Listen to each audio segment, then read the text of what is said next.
DIYers, what's going on? Mike Borders with the Mike Borders channel. Thank you for watching. In today's video, we're working on a MerCruiser outdrive lower unit, and we're going to show you how to remove your bearing carrier. Let's get started. All right, DIYers, at the Craftsman workstation now, and as you can see right here, the upper unit, and we are completely done rebuilding the upper unit, and it is resting on a stand. This stand actually houses both the upper unit and lower unit when it is connected to the upper unit. In other words, this stand holds the entire outdrive when put back together and in one piece. In addition, we have this awesome stand for our lower unit, and if we scroll in here, you can see that it protects the skag and does not allow the skag to touch the ground, which is awesome. And what we'll do down below in the comment section as well as the description section is post links to videos on how to assemble these stands. Definitely check those out. However, again, we are going to show you the step-by-step process on how to remove the inner bearing carrier, and what we'll do is reposition this stand and lower unit up onto the workbench. At this point, the lower unit is resting on the stand on the larger bench, and this stand is perfect for stationary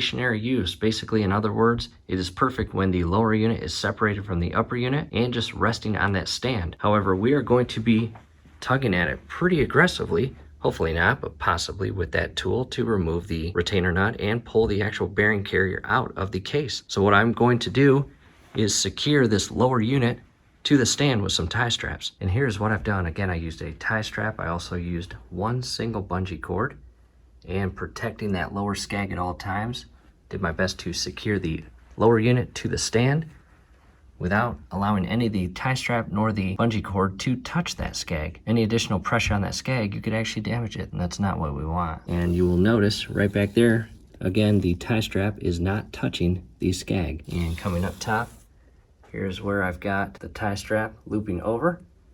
And protecting the surface up top, I used a piece of cardboard, and again, just tightened it right here. And that is on there pretty firmly. From here, what I'm going to do is spray some PB Blaster, allow it to sit overnight, and hopefully loosen up any corrosion or rust inside this lower unit and the retainer nut. I went ahead and placed some paper towel, and I'm going to remove the thrust washer. Set that aside. And I'm going to not overdo it, no need to get messy. However, I want to spray in between the gap of the retainer nut and the casing of the lower unit. And you'll notice it kind of flows downward, which is good. I may give it a couple more sprays over the next couple hours. And again, let it sit overnight, and we will attack this in the morning. And actually, while we wait, I want to talk about these little machine circle cuts or indents into the retainer nut. These are machine cut by the manufacturer, and these act as drill points. In the event that you cannot remove retainer nut or loosen it using that tool, they give you specific drill points to drill into and weaken the crown or retainer nut to allow you to chip it and break it into a couple pieces and remove it. And by giving you those drill points, it helps alleviate you from damaging the thread that's on the inner portion of this case. In addition, you've got a locking tab that we need to use a flathead screwdriver and bend down and backwards or rearward away from us and out of the way of the rotation of the retainer nut, and that is going to allow us to unscrew the retainer nut. And I'll try to give you a good view of this as I do it. Again, insert the flathead screwdriver, carefully apply some pressure, and shift that tab down. And it went down just a bit. What I'll do is grab some pliers here. I'm sure there's an easier way to do this, but this is how I'm doing it. It's coming down slowly but surely. Quick update, I actually had to grab some muscle. I grabbed the 2-pound Tecton, and I'm going to position the screwdriver on the tab and just do a couple friendly taps. From here, let's take a closer look of the tab itself. And as you can see, it is behind or pushed back and out of the way from the rotation of that retainer nut. All right, DIYers, back with you. We let it sit overnight, and a couple tools. We've got a ratchet and socket, 11/16 size, got a rubber mallet, and we've got a Craftsman impact wrench or gun, just in case. We may or may not need that. And that tool. I'll reposition the camera and try to remove that retainer nut. Again, verify your locking tab on the tab washer is pushed back and out of the way of the rotation of the retainer nut. This tool has these little teeth on it. Carefully slide it onto the shaft without damaging the splines. And there it is, in and locked. And I will use the 11/16, and I will begin giving it some friendly taps with the rubber mallet. And DIYers, as you can see, that retainer nut is holding on for dear life. From here, I'm going to transition to the impact gun. Let's give it a try.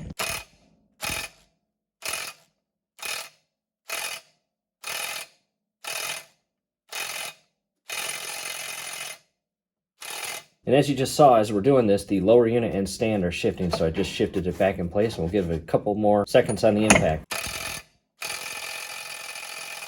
Well, DIYers, like I just said, it is hanging on for dear life, and we're going to have to drill. I'm using my Craftsman drill, and I've got the 9/64 bit. I'll reposition the camera and start drilling. And again, you have specific drill points per the service manual of the manufacturer. And we are going to start at the bottom. And again, as you do this, do your absolute best to drill in the dead center of that circle and stay away from the thread of the inner portion of this lower unit insert.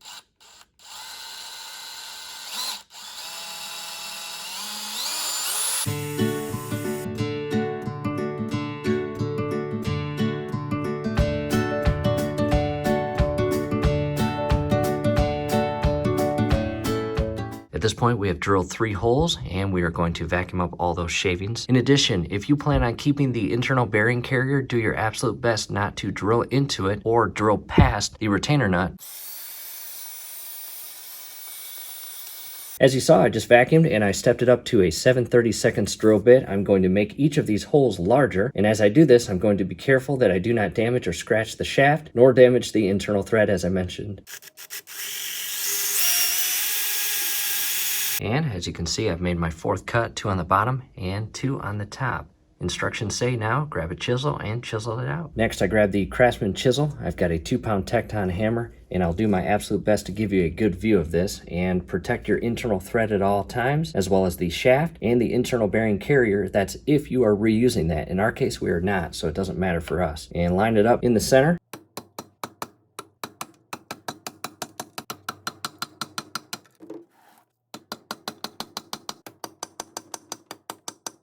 At this point, I've worked with all 4 holes, and there are additional holes in the event that you want to drill, but we are now going to kind of play with the prongs throughout the inner side of the retainer nut and begin tapping or chiseling to break it loose.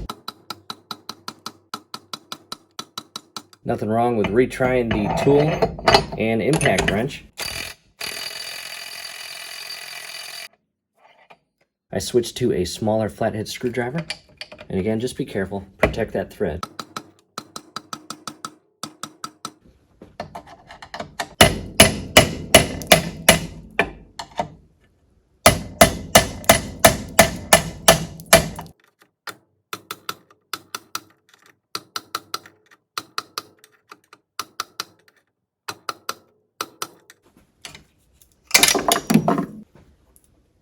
All right.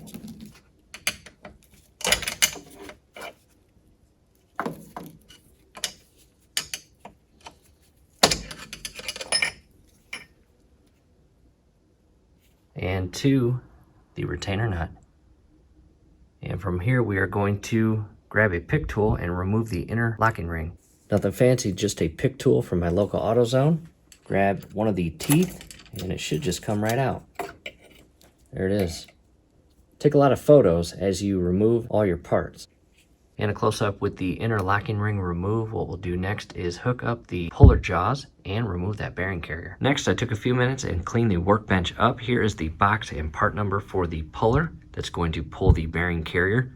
Down below in the comment section, as well as the description section, is a link to purchase this. What we'll do is open up the box and show you what it looks like. Here it is out of the box. There are 4 parts, and as you can see, it just slides on the top brace or mid brace, and then you've got that long bolt, and this right here, you can see the shape of it, and depending on how your bearing carrier is positioned will depend on which way the puller teeth or jaws at the very end or tip will be positioned on the middle brace there. Next, I spent a minute and screwed that large bolt through the upper brace, and the very tip of it is a ball bearing, and that is going to go right in the tip of the propeller shaft. And again, the position of your jaws will depend on your bearing carrier. In our case, 1989, we have a later style Alpha 1. The jaws or teeth will be facing to the outer portion of the lower unit. I'll set it up and show you what it looks like. Here it is just prior to going into position and being tightened down. And again, the large bolt, the upper brace here, and these slide, and on the back side are little indents for your screws to screw into and secure each of these jaw legs. Puller is now in position inside the carrier as well as on the propeller shaft.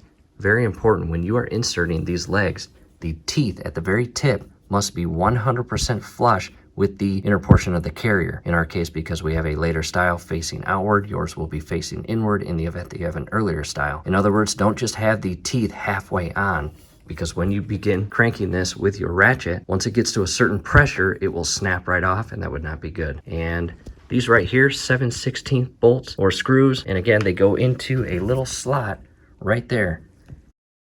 From here, I'll grab my 1/2 inch and I'll push that in and secure it. And DIYers, just go slow, be patient, no need to rush this. And it's probably gonna make a bunch of weird noises as it begins to loosen and come out. And if this method does not work, I may need to grab the impact wrench.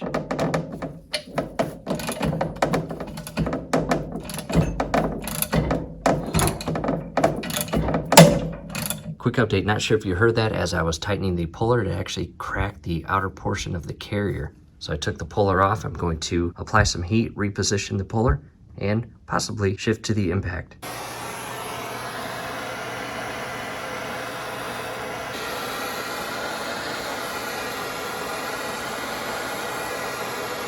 I applied heat for about 5 minutes, and now I'm going to use my Craftsman impact. We'll see what happens.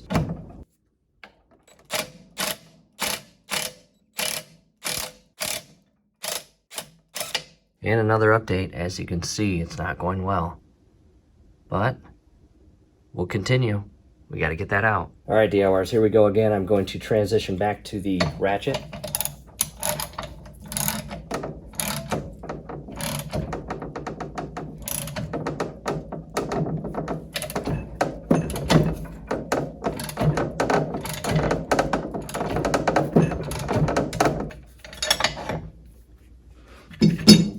Another update, the upper portion or top left portion just cracked. I'm actually going to collapse or break these portions of the carrier and chip away at the outer surface of the carrier, and then I'll be able to carefully rock the shaft back and forth and hopefully break loose the rear portion of the carrier.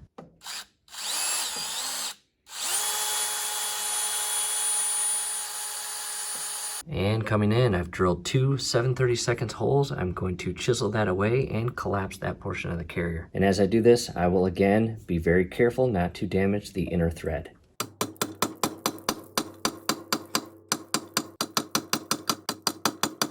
I now have a hole cut on the left-hand side as well as down below, and I will continue chiseling that outer ring of the carrier out.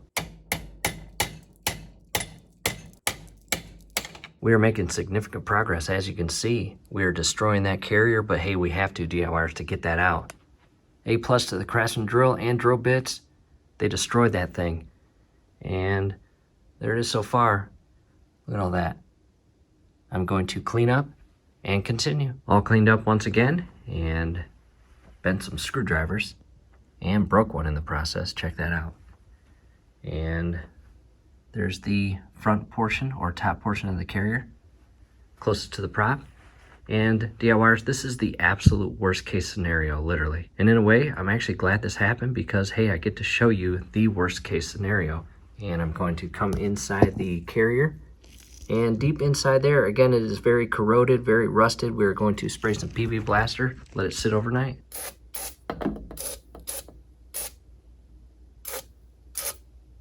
Thought I'd give you a view of the inside. All PB Blastered up. Again, very rusted and corroded. We need to allow this to sit overnight. All right, it is now the next morning, and I had enough. I threw it in the garbage. No, I'm just joking. Here's what I did. I took the upper unit off the stand here, placed it in a safe location, and I actually had to reinstall the water pump and impeller to allow me to build pressure with my hand pump pressure kit there. I'll show you that here shortly. And I've got a rubber portion over the oil feed line and a C-clamp and a piece of rubber down in between the lower portion of the lower unit here and the C-clamp. And without connected to the upper unit, the lower unit standing on this stand gets a little squirrely, so I use tie straps to secure it. I'm going to reposition it up and continue the project. Now up on the workbench here, and I just want to show you the connection fitting, basically where you connect the gear oil to fill the lower unit. And as far as this hand pump kit, the link scrolling above right now will give you a better description of this. However, I do have 5 pounds of pressure right now. Pressure release, I will release it. And all I'm going to do now is fill it up between 20 and 30 to add some pressure to the backside of that carrier to help push it out. You can see it begin to register. And again, we're adding pressure to the back side of the carrier to hopefully help push it out. All right now it is at 25 pounds. Here's a view inside, and as you can see, the rear portion of the carrier, it is beginning to bubble, so that's a good sign. And before I start aggressively trying to move this propeller shaft to break it loose, I'm going to apply heat to the back side of the carrier. From here, I really don't have much to lose. I have to get that carrier out, and I will be replacing the propeller shaft, so we're just gonna bang away.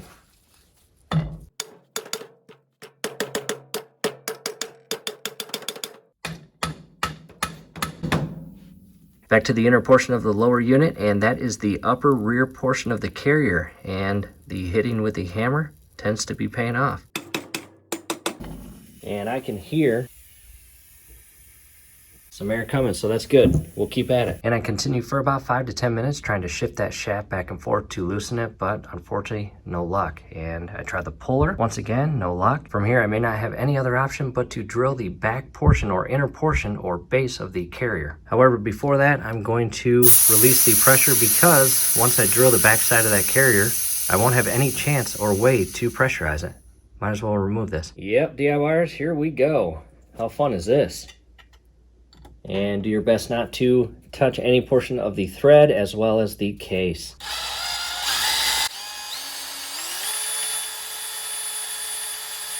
After about 10 to 15 minutes of drilling, I've got 5 holes, and I'm going to chisel that portion away, and a lot of metal shavings.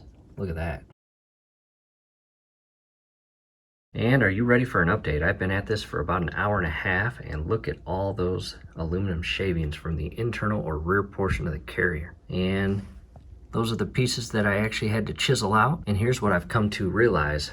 This lower unit as well as upper unit, basically the entire outdrive, experienced some pretty heavy overheating. And as I was rebuilding the upper unit, this is the water pocket cover. And as you can see, it is badly melted. And that is a part that assists in the cooling of your engine and basically ties into the upper water tube for your impeller and water pump.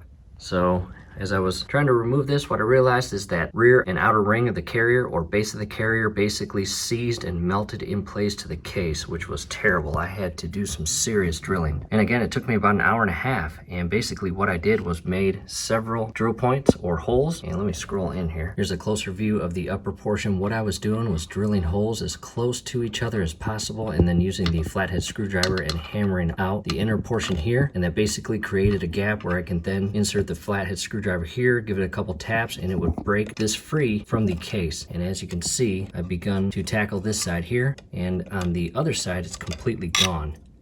And now what I've noticed is I have broke it loose. The oil is coming out, and I did drain the oil, but there might be just a little bit left in there. And now back to the original plan of just kind of carefully rocking the shaft back and forth. And I do see that the carrier now is completely loose on the back. And unfortunately, of course it's not coming out by hand. I may have to re-secure the puller. And you want to know something funny? I'm actually glad I have to re-secure this puller, so it makes me feel like I did not waste my money. And it is coming out now.